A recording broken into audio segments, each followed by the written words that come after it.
Ooh, it's a PDS. 3-inch hail and 70 miles an hour wind gusts.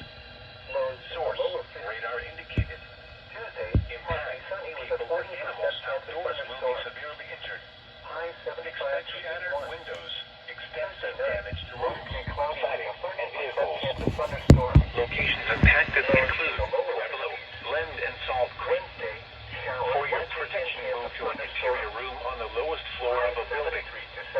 This is a dangerous storm.